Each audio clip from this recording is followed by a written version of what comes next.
ভাবা যায় একটা কোম্পানি কিভাবে পুরো উপমহাদেশ দখল করে নিল। চলুন এই গল্পটাই দেখি। গল্পটার শুরু কিন্তু বাংলায়। তখন বাংলা ছিল দারুণ এক সমৃদ্ধ প্রদেশ, ইউরোপীয় বণিকদের কাছে স্বপ্নের জায়গা। তখন কিন্তু শুধু ব্রিটিশরা নয়, আরও অনেক ইউরোপীয় শক্তি ভারতে ব্যবসা করতে এসেছিল।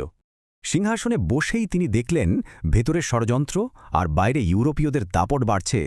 নবাবের কাছে এগুলো ছিল সরাসরি ক্ষমতার উপর চ্যালেঞ্জ, আর এখান থেকেই শুরু হয় ঝামেলা। এই একটা দিন, এই একটা যুদ্ধই প্রায় ২০০ বছরের ব্রিটিশ শাসনের ভিত্তি গড়ে দিয়েছিল। মানে কাগজে কলমে নবাবের বিশাল বাহিনীর কাছে কোম্পানির সেনারা কিছুই না। কিন্তু আসল খেলাটা হলো ভেতরে।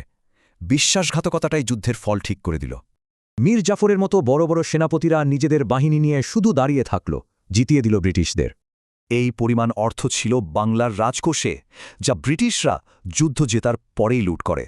মানে আসল ক্ষমতা যেমন টাকা পয়সা আর সৈন্য সবই কোম্পানির হাতে, নবাব শুধু নামে মাত্র। এই যুদ্ধটা দেখিয়ে দেয় ব্রিটিশদের সামরিক কৌশল ভারতীয় যে কোনো জোটের চেয়ে অনেক এগিয়ে।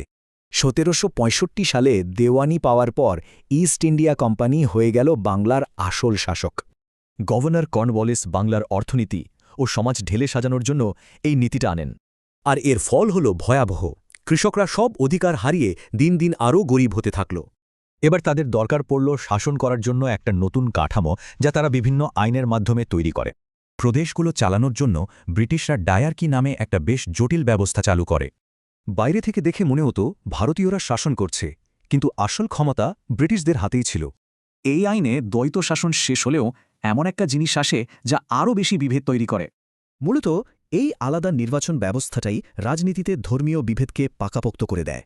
তো ব্রিটিশ শাসনের এই ভিত্তিগুলোর আসলে কী প্রভাব পড়েছিল? কোম্পানির নীতি একটা সমৃদ্ধ বাংলাকে অর্থনৈতিকভাবে একেবারে পঙ্গু করে দিয়েছিল।